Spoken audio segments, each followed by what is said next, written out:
à l'ambassade des États-Unis et à l'ambassade, nous travaillons très étroitement avec une initiative qui s'appelle EducationUSA. EducationUSA est une initiative du département d'État pour informer des personnes partout dans le monde sur le système universitaire aux États-Unis, comment partir faire des études, comment financer ses études, etc. C'est un réseau international de conseillers. EducationUSA en France a un centre de ressources et d'informations qui est situé à Paris, mais qui a également un site web qui est très, très, très fourni en informations. Donc, nous allons tout à l'heure mettre le lien pour notre site EducationUSA dans le chat. Si vous avez des questions supplémentaires sur les études suite à ce webinaire, n'hésitez pas à nous contacter.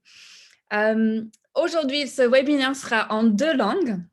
Un peu en français et un peu en anglais parce que nous avons la chance d'avoir des panélistes français et américains qui très, très généreusement donnent de leur temps pour vous expliquer comment le système marche aux États-Unis, comment les sportifs de haut niveau peuvent partir faire des études aux États-Unis.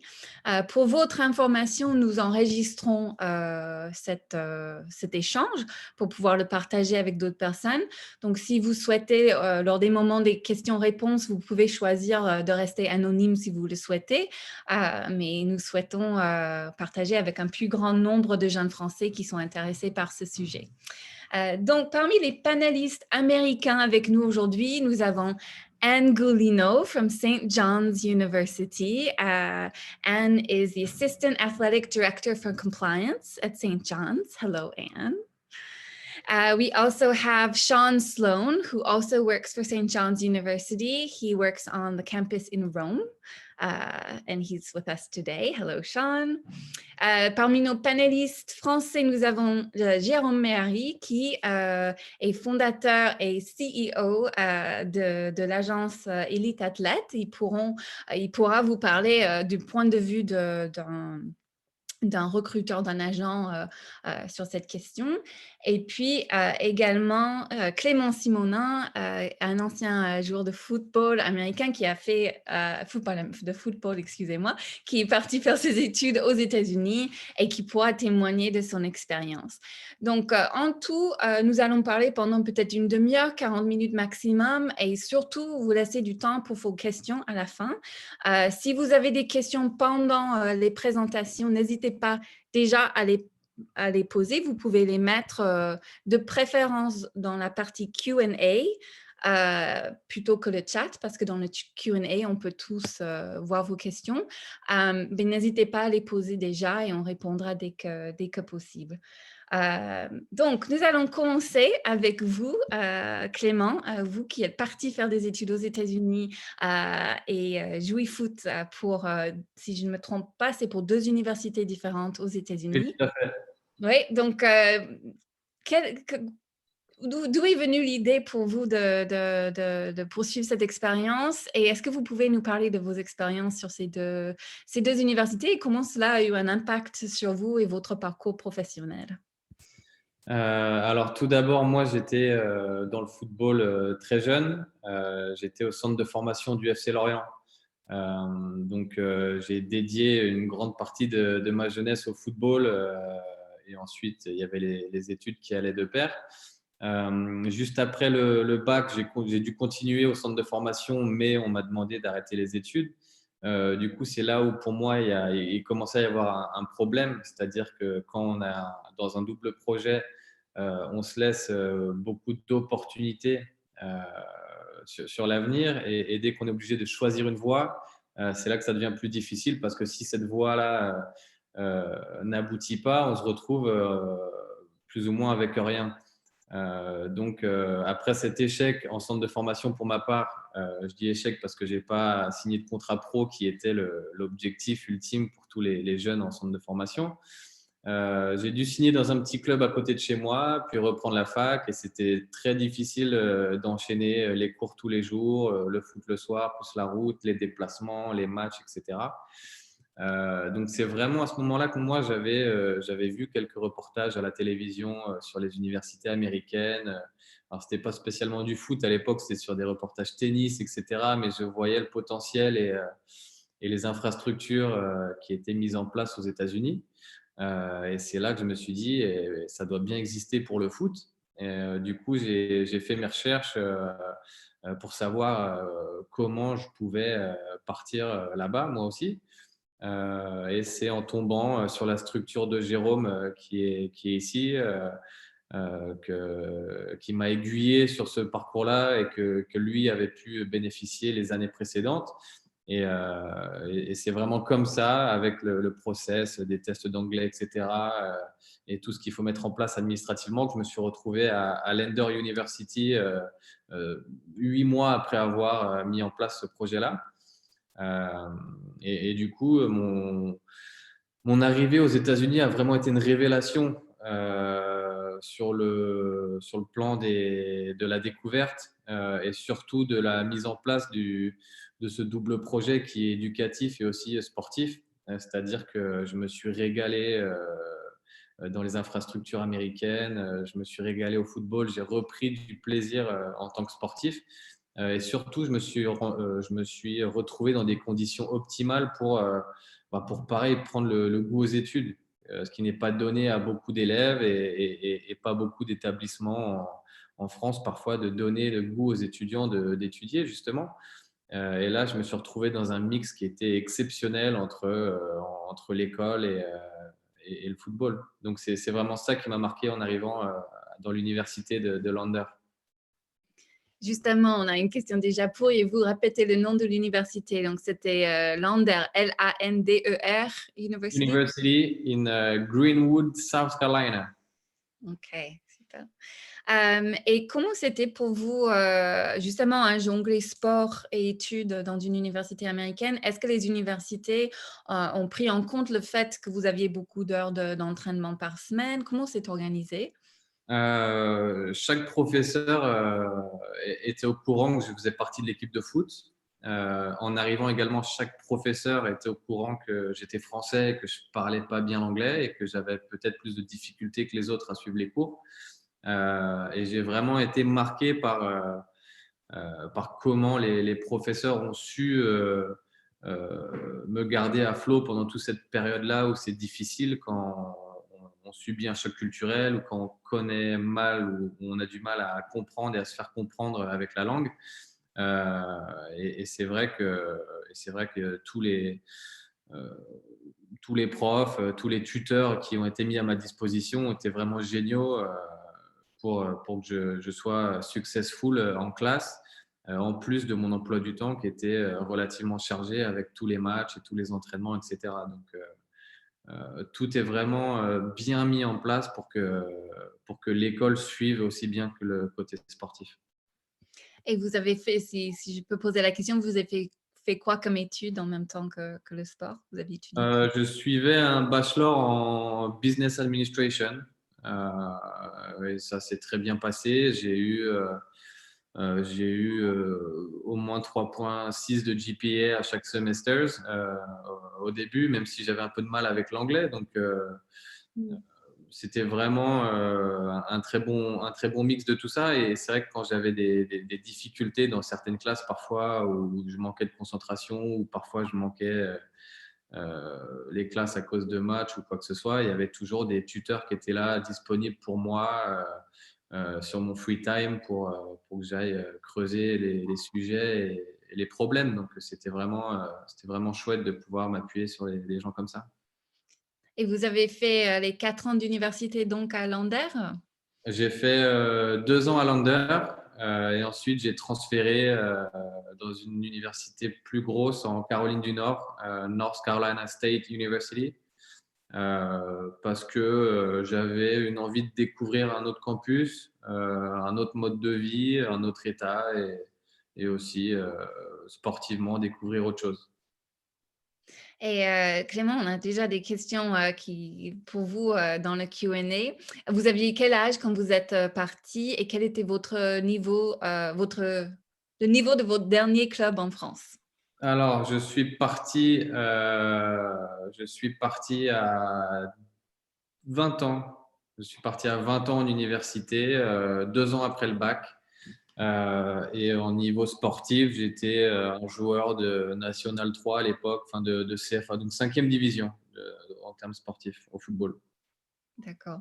Et une dernière question pour vous pour l'instant. Clément, comment s'est passé après les études à NC State? Est-ce que vous êtes resté un peu aux États-Unis? Est-ce que vous avez joué au foot? Qu'est-ce que vous avez fait? Après les études, Oui. j'ai eu mon diplôme, j'ai validé mon bachelor et j'ai obtenu mon diplôme en décembre 2014. Et étant donné que je m'étais blessé relativement sérieusement lors de ma dernière saison sportive, je pensais mettre une croix sur mon avenir footballistique. C'est pour ça que j'ai fait mes recherches et j'ai trouvé une bourse complète pour faire un graduate assistant à l'université de Mercer University à Macon, Georgia, au sud d'Atlanta, pour faire un MBA, un Master of Business. Et une fois arrivé sur le campus pour commencer mon MBA, au bout de 4 jours, Jérôme m'appelle pour me prévenir que j'allais être drafté en MLS.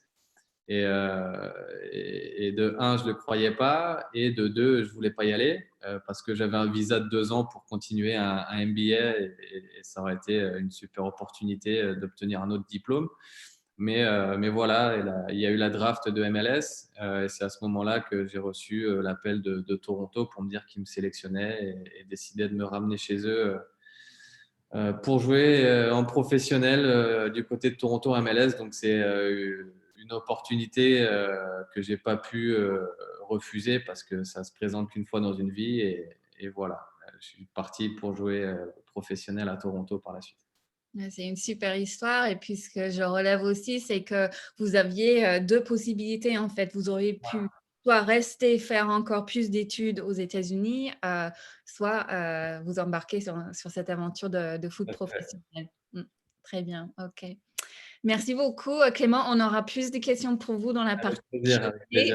Je suis certaine. We're going to switch now into English and speak with our panelists from St. John's University. So for those who joined maybe a little late, St. John's University is based in New York, but they have a campus in Rome as well. So we have Gulino from the US campus and Shawn Slon from the Rome campus. And Anne and Shawn are going to speak to you about, sort of an overview of sports, university sports in the US, and then how you go about asking for, applying for a scholarship, athletic scholarship. This question has already appeared in our Q&A. How do you get one? So I'll turn it over to you, Anne and Shawn. Thank you. And I'm going to go ahead and share the PowerPoint for you. Oh, terrific. Thank you.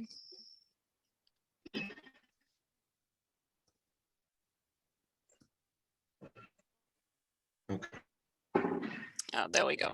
Okay. Thank you, Shawn. Hello, everyone. We're happy to be here with you today. Hope that the information that we provide you is helpful and beneficial. Just a brief kind of from the ground floor or a brief overview.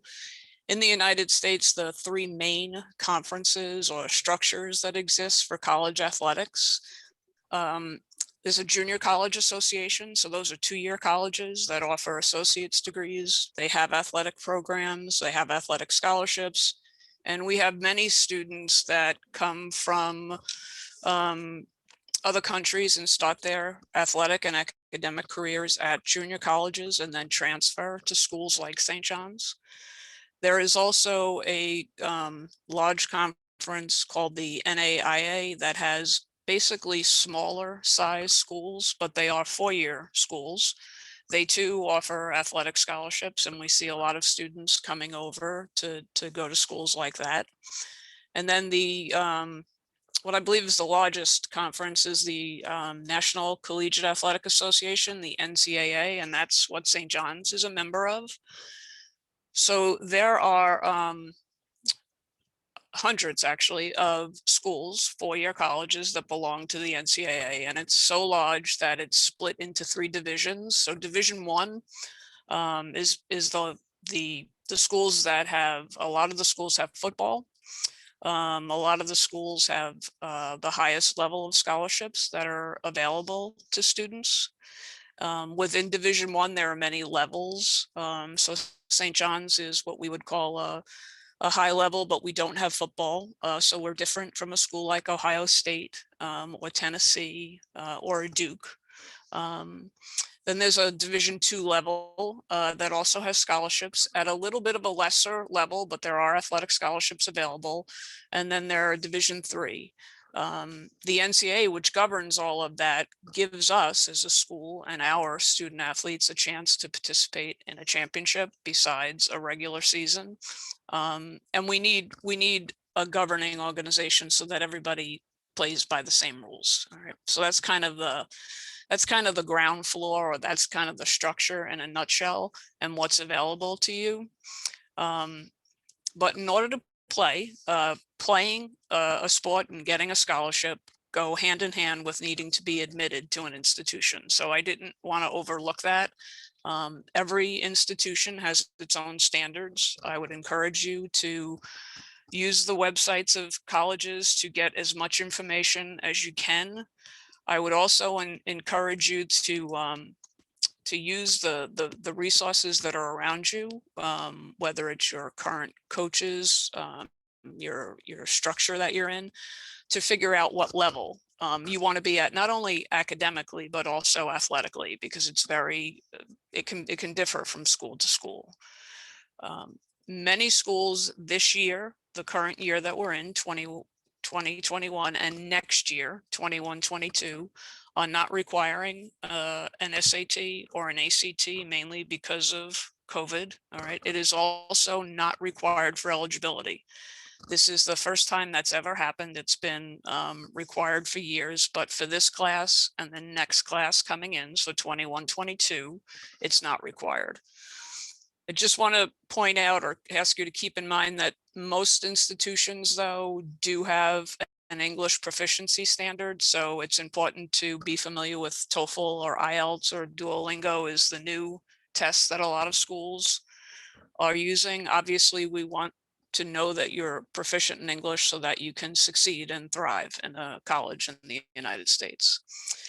And one of the other keys that I think often gets overlooked is many schools offer academic aid to students that have a strong profile academically, and our coaches try to combine that money. So we do look for students that are strong academically to get them an academic scholarship.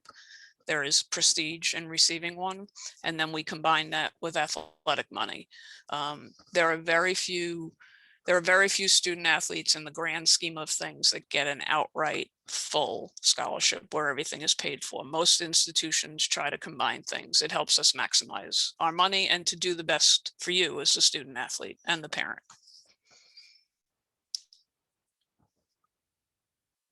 Can we flip that? Sure. There we go. Thank you. There are academic requirements. I do not want to turn this, this is what I do for my living, so I don't want to turn this into an eligibility session, but I do want you to be aware that there are academic requirements for eligibility. Again, as you can see at the bottom, the SAT will not be required, but there are academic requirements that you can see listed here that consist of needing 4 credits of English, or for an international student, we'll take it as your native language, 3 years of math, 2 years of social science, 2 years of natural science. We get to a total of 16. Now, for countries that are certificate based, you having that certificate gets you there. All right, this can get very complicated. I guess the message here is to not get caught in the detail, but that there are academic requirements for you to meet. And it's important for you from the time that you start secondary school to start to be aware of these things. And there are people out there to help you. Some of what Shawn will do in a minute or two, we'll touch on that. Some of the recruiting services can help you with this. Some of the colleges will help you with this.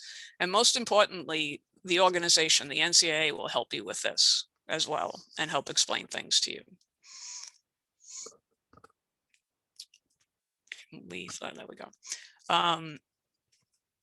So from the time for us, it's grade 9, and it's different for every country. But from the time you start grade 9, it's really important to start to look at certain things. There is a document that the Ncaa has that is, it has the standards for all countries. It's actually a really thorough publication, and I would encourage you, it's available to the public. You can get it from the Ncaa website. I did put the link in here as well, and you can see exactly what is required for each specific country. I think the other thing that's important is to research schools for what major you want, as well as the level of their athletic competitiveness, and to use the people around you. All right, when you keep going in your secondary studies, I would say that probably during what we would consider grade 10 is to register. You could flip that, Shawn. Thanks. Is to register with the Ncaa Eligibility Center. That is the organization that's under the umbrella of the Ncaa, and they help with all these requirements, both for academics and for amateurism. For an international student, the cost is $150. It is money well spent. They do a very thorough job. You have access to them via email as well as phone if you would like, so they can help you and answer questions for you. The big things to remember as you move on through your secondary school, obviously we are dealing with documents that are in that are not in English. So we are asking, or the Eligibility Center will ask you for documents, both in your native language as well as official English translations. In the event that the SAT for future years is put back in, there's a process for you to send your SAT score to them. It just helps you as you move along in your secondary school education to know that you're on track to meet these requirements. The reason that we're spending time on this is you need to be eligible and meet the requirements in order to get a scholarship. So they do go hand in hand. We could do a whole webinar on just the requirements, but I just wanted to kind of highlight some so you understand the connection between the academic piece and then the athletic scholarship piece. And then as you get to the final year of your secondary education, it's to send in your final leaving certificate or proof of graduation. The one thing I would caution you to is not to wait until the end. Don't wait until the end of secondary school to send everything in at once, because you lose the benefit of knowing where you stand. When this was all new, we didn't have the ability to look at a lot of international transcripts and kind of plot out exactly what would happen. And now we have the benefit of being able to do that. And the Eligibility Center will do that for you. And it's super important for you as the student athlete, the recruit, and the family to know that when you get to the end of your secondary education that you will be eligible, or that coach, even if they wanted to, wouldn't be able to give you the scholarship. Okay, so I'm if I could stand on the desk to stress the importance of meeting the requirements so that people are not disappointed at the end of the road, I would stand on my desk for you.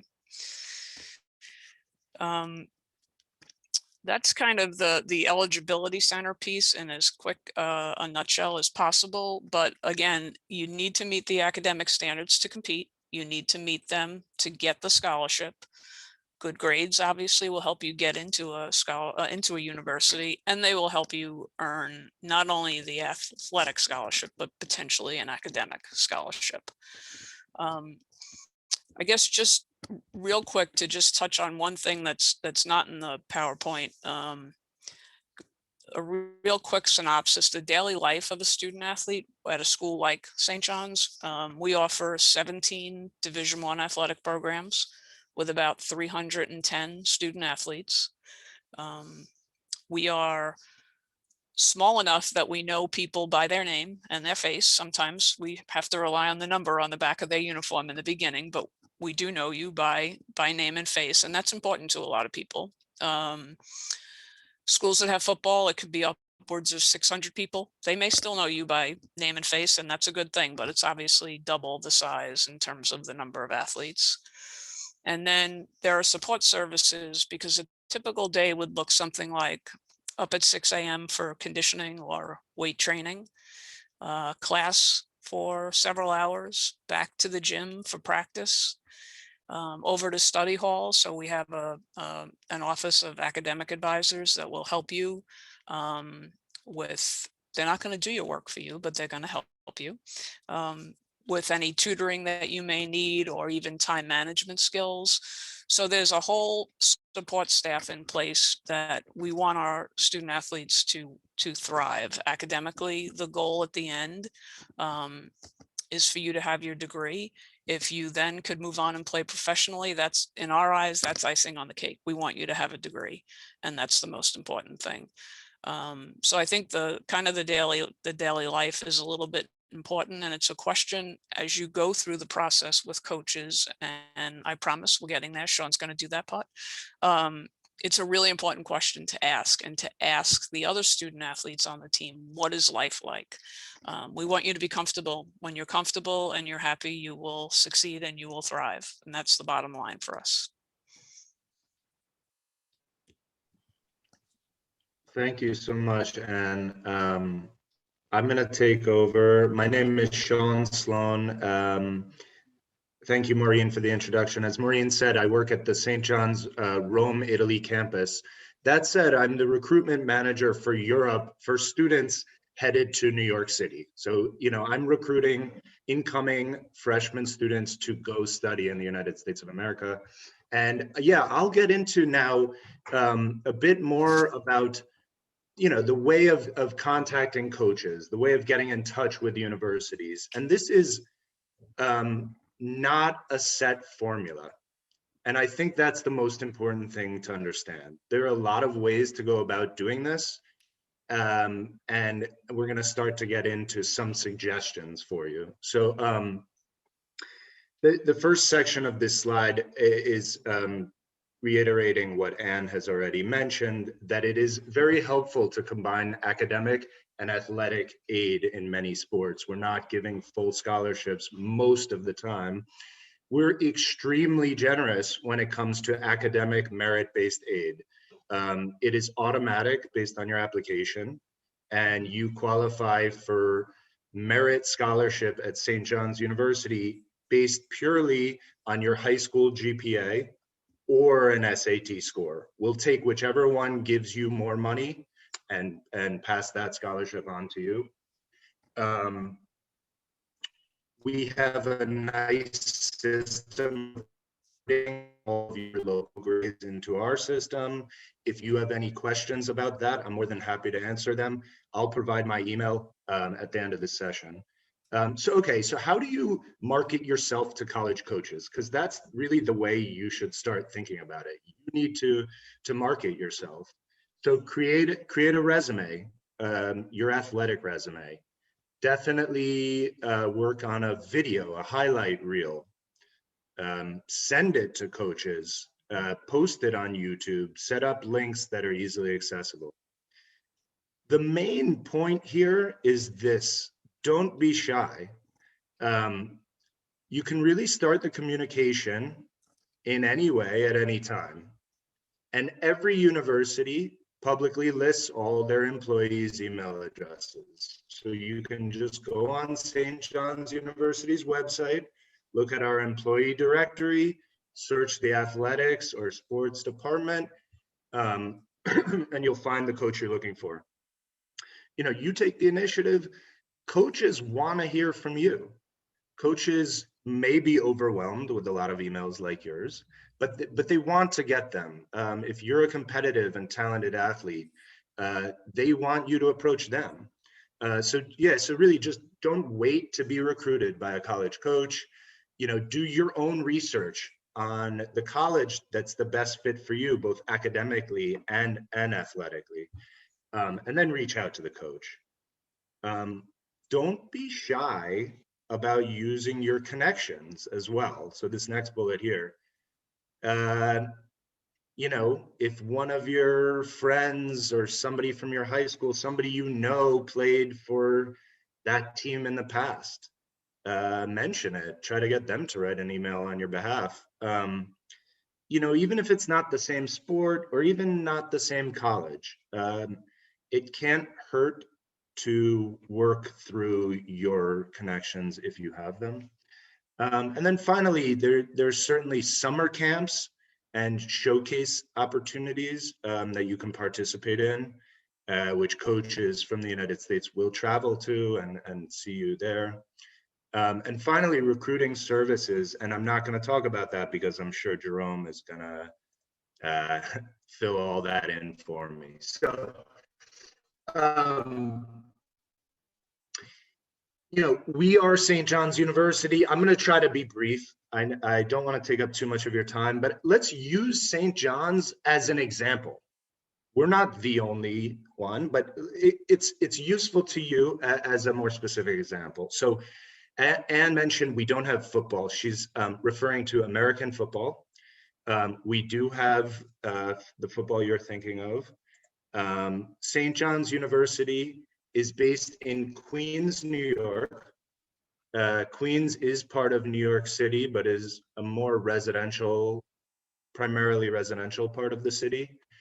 St. John's is a private institution that was founded 151 years ago. It has a total undergraduate enrollment of about 17,000. Maureen, feel free to cut me or tell me to stop at any time or that I need to finish soon, but You have a couple more minutes. You have a couple. thank you. Yeah. I tend to run long, but I like to talk. So we have about 17,000 undergraduate students. Of those 17,000, about just over 1,000 are international students.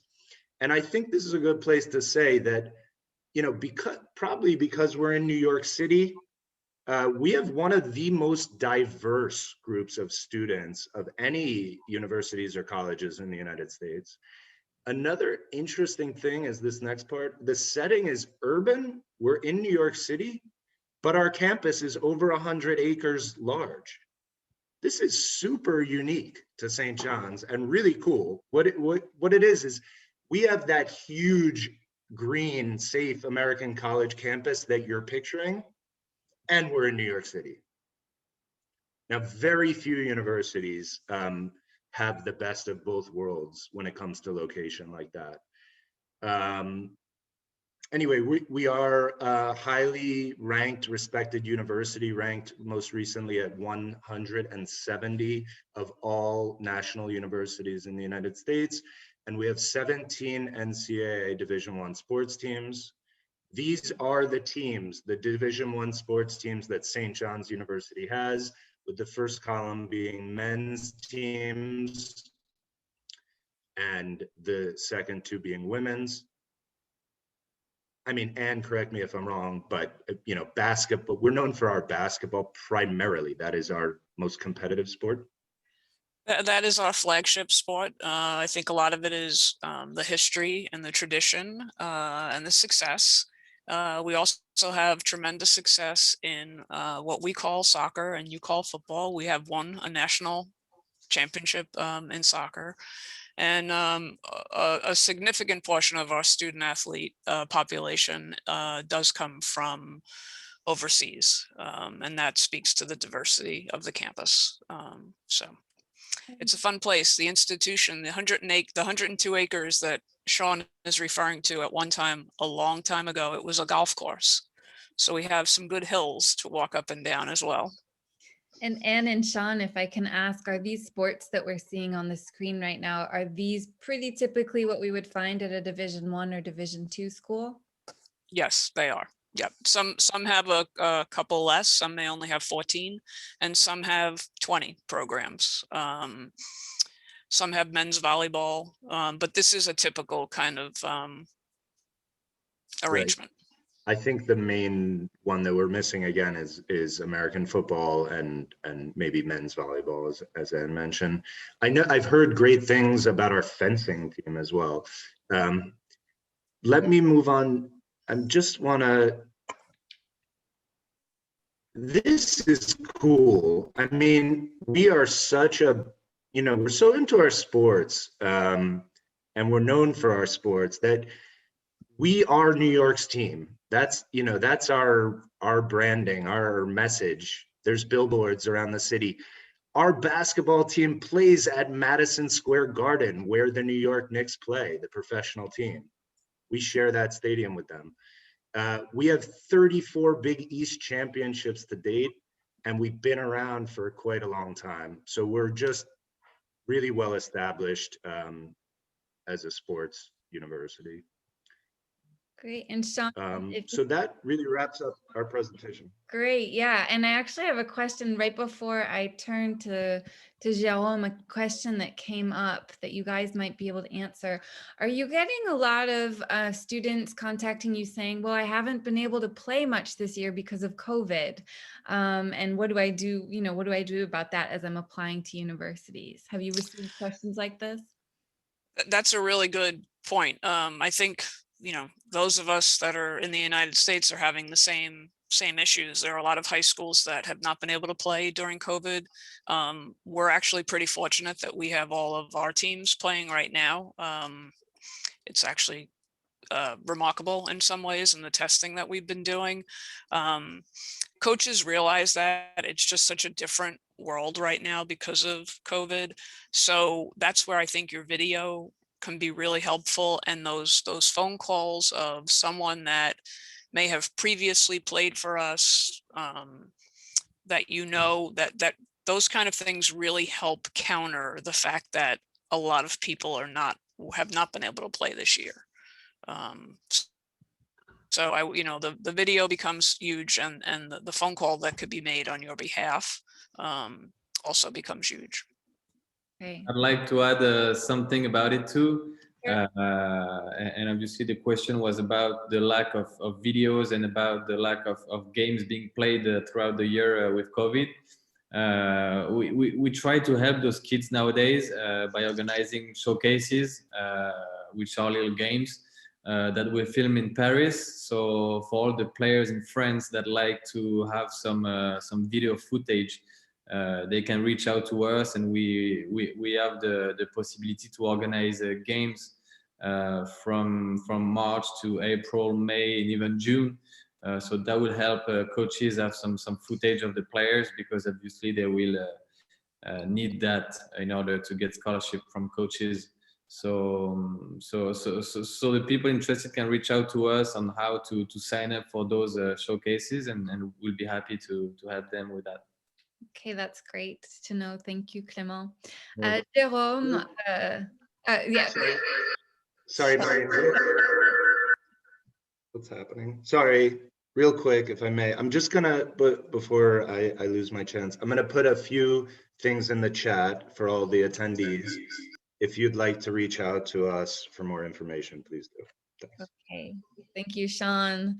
Jérôme, it's you now, mais peut-être en français au cas où on a quelques parents ou enseignants qui suivent et préfèrent quelques explications en français. Le point de vue, votre point de vue en tant que recruteur, justement, on a reçu une question en amont du webinaire de quelqu'un qui demandait si les recruteurs viennent en France. Donc, peut-être vous pouvez expliquer comment ça marche. Maybe in English, so Anne and Shawn can understand, right? If you prefer, okay. I'm fine. If you, I mean, I feel bad. No, just to tell about ourselves. We're lucky that Clément, after his professional career, has been able to join us and help us in the recruiting, the placement, the college placement agency that we created 10 years ago. To understand, we've sent more than 1,000 athletes in the US, and especially in NCAA, an institution we work very closely with. We organized an alliance with European partners to work with the NCAA. And we've sent actually a lot of athletes to St. John's. We're very close to Dave Mazier, and so yeah, so the connection is easy to be made. So basically, as Clément said, we are here because Anne presented it very well. It's not that easy to get a scholarship in college. You need to have good academic results, and you have a lot of eligibility criteria, and some people can do it themselves very well. And some people just need help because they're a little bit lost in all the issue, all the eligibility criteria and everything. The COVID period is not an easy period for anybody wanting to go to college in the US, obviously, and we've been working very hard through also a partnership with the French Football Federation that we created 7 years ago. We try to help all those young football players and now tennis players and track and field athletes to try to get some playing time. So we organize showcases, and most of the time we bring US coaches in France. So basically we try to run showcases or tournaments or events to try to select the best prospects in France and in Europe. And then we create a final event where we bring all of the coaches from the US. And actually Dave Mazer from St. John's is one coach who have come to all our events since the last 10 years. So they're very good at recruiting and we have a great relationship with them. So yes, normally when there's no COVID, they come. We organize, for example, for football, we organize a showcase in Clairefontaine with the French Football Academy. Clairefontaine is the French national team training center. We have probably 100 athletes playing in a showcase in front of between 50 and 70 American coaches every year. So right now it's more complicated, but we're basically what we're doing, we're still organizing those showcases and we send those videos to the coaches. For tennis, also we organize tournaments with our European partners, and we try to send videos to the coaches as well. Track and field is a bit easier because you have your results. You have your times and everything, so it's a bit easier. You don't need specifically some videos, so it's easier for that. But we're gonna launch golf as well with the Golf Federation in France and many other sports. So we're glad to be able to help all the students and guide them in the process, which sometimes it is a bit complicated. Okay, great. Thank you for that explanation. And I don't know if your organization or other organizations like yours work with young skiers or cyclists or road or track cycling. We've had a couple questions. Do you know if it's possible to get scholarships for those kinds of sports? Swimming as well was another one we haven't mentioned. So swimming, yes, for sure. We started sending a lot of swimmers as well with the federation. Skiers, there are a few schools doing ski as well, and it's an NCAA sport. So yes. Cycling, I'm not sure. I've not seen that. We've seen a little bit of rugby starting. Cycling, not yet. But I know that skiing, there are, a few universities giving scholarship for skiing. Okay, and I think we're going to have a long list of sports here. We have hockey, sur glace, so ice hockey. Ice hockey, for sure. It's a sport, NCAA sport. And badminton. I don't think so. I'm not sure we have scholarship for badminton. No, not for badminton. Sorry. Okay. But that is, there are plenty of sports for which it does exist. Another question I have, there's a little bit of echo. I don't know if everyone hears that. No, it's just so another question we have from a manager of a national training center, so a manager of a training center for women's ice hockey here in France, says, how can I help our athletes to apply to universities and scholarships? I don't know if Clément, Jérôme, or Anne or Shawn, if one of you has any advice for someone who's working with youth here in France about how they can help them to apply. There's, as Shawn said, there's different ways to do it. They can get help from recruiting services like our company, and they can also contact universities directly. So obviously ice hockey is an American sport, so the level is high. So to get a scholarship, it's a bit more difficult. It's like American football, basketball, baseball. Those sports are major sports in the US. So the level to get scholarship in the US must be very high in France. I'll take an example of American football. Only probably 5 or 10 athletes have been able to get a scholarship in probably smaller schools. So if the athletes are good, either they go through a recruiting services or they contact the schools directly. And you can find on the NCAA website, you can find the list of all the sports and all the schools participating in each sport. So it's very easy to see that as well. Okay, great. And I have a question. I think this is a question for you. It's a question that came in actually in an email before this webinar. Someone who was curious about transferring, how that works. Do you have to be, can only high schoolers apply for athletic scholarships, or can they already have begun studies here? How does that work? That's a great question. You can come in as a freshman, or you can transfer, and you can transfer a couple of different ways. You can transfer from an international, so you could transfer from a university in France, okay, to us. It's a little bit of a different set of standards then that we're using. The academic standards become different, but it's very possible we do give transfer students scholarships, as do most other institutions. Or you could transfer in from, if you went the junior college route that we talked about in the beginning, or if you went to another NAIA school or Ncaa school, there is a transfer opportunity. So there are a couple of different ways to go. I think it's possible what we could see because of COVID, because of a result of COVID around the globe, I think it's possible that we could see people decide to potentially, just to use this as an example, stay home in 21, 22, wherever home is. And if home is France, that's fine.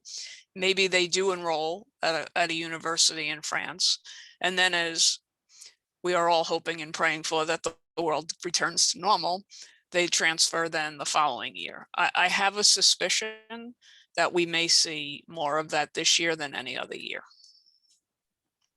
Just to jump in on that, Maureen, the French students shouldn't be scared to transfer in the US, because most of the time, a lot of classes are transferring in the US. Some very specific classes are not very specific to a country, but most of the classes are transferring. So an athlete or student who has done 2 years in France will generally get his 2 years complete in the US. So he will come in for the 3rd year at St. John's University or at the American University. And even sometimes some schools in the US transfer even more credits. So a student with 2 years of school can transfer actually 2.5 years in the US when it's got good results.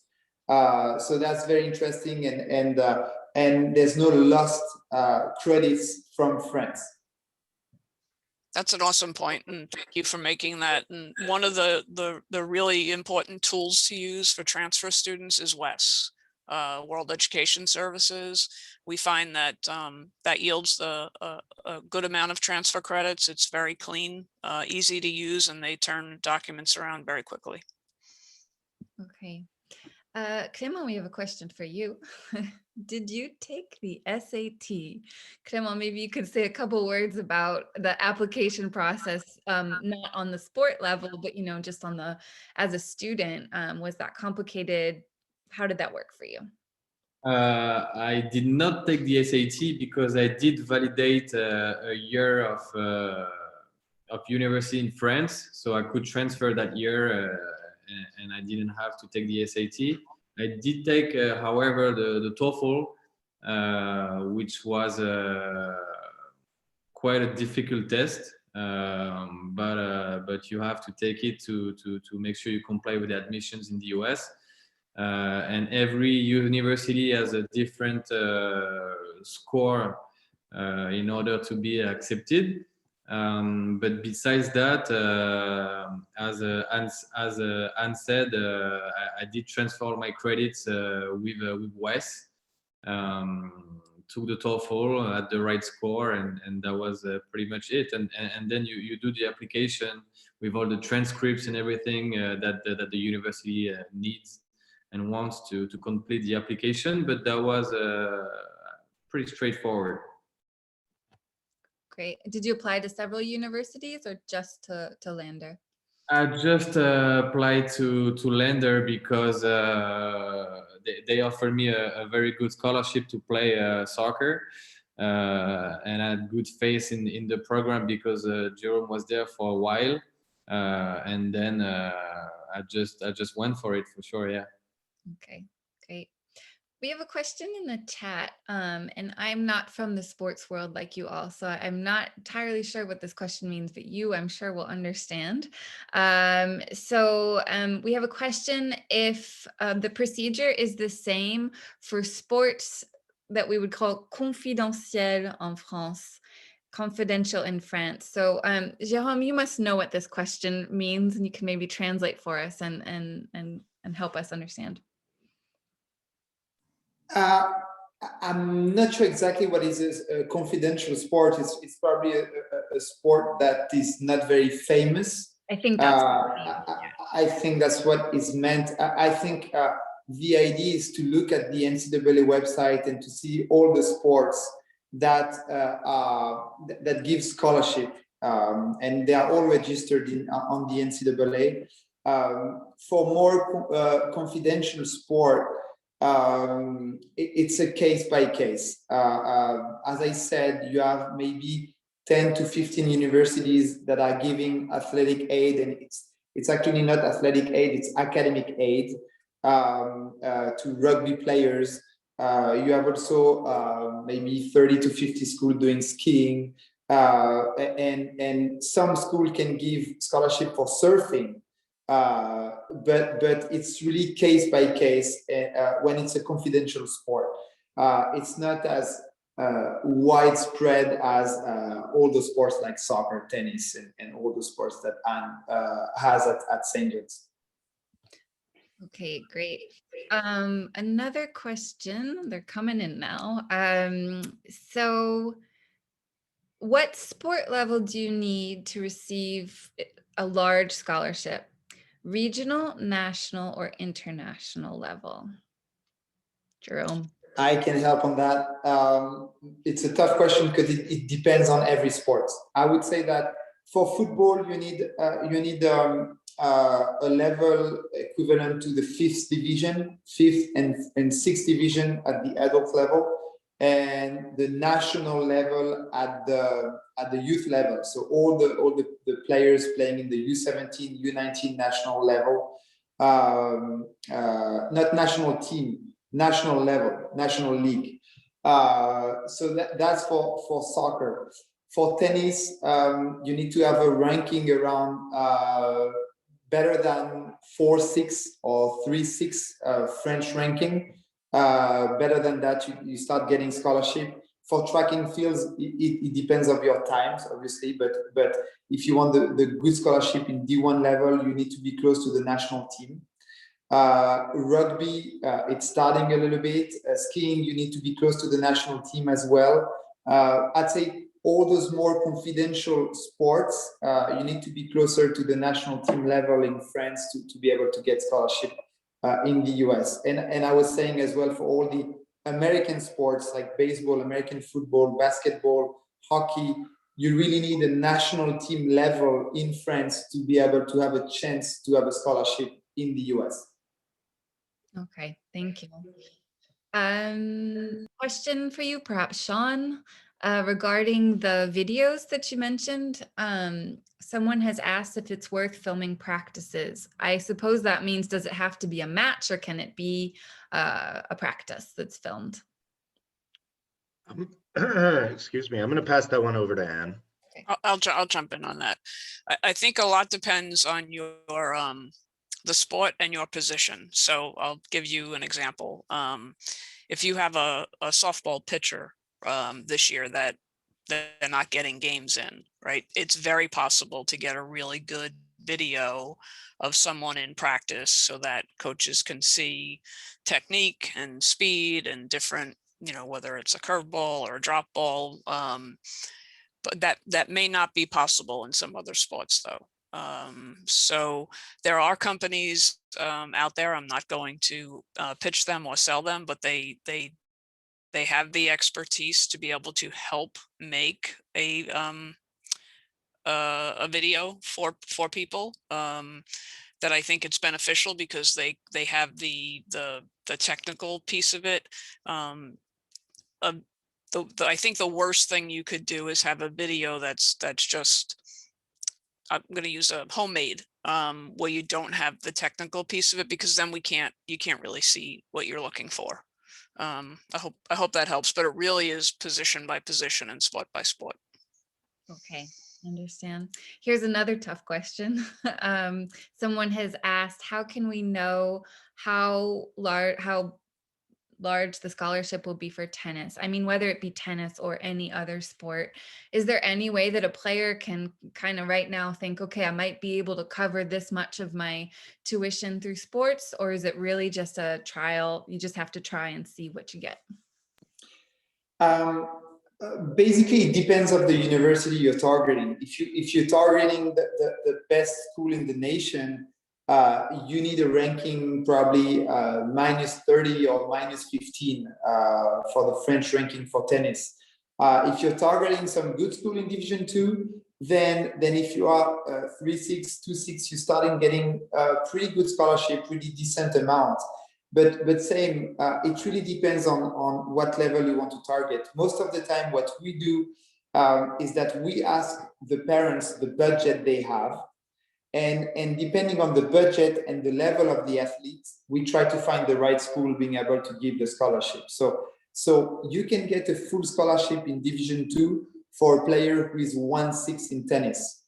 But this same 1.6 in tennis in Division 1 will have almost no scholarship. So it really depends. That's where we try to help to guide the families. To try to find the right school for the right budget for the right athletes.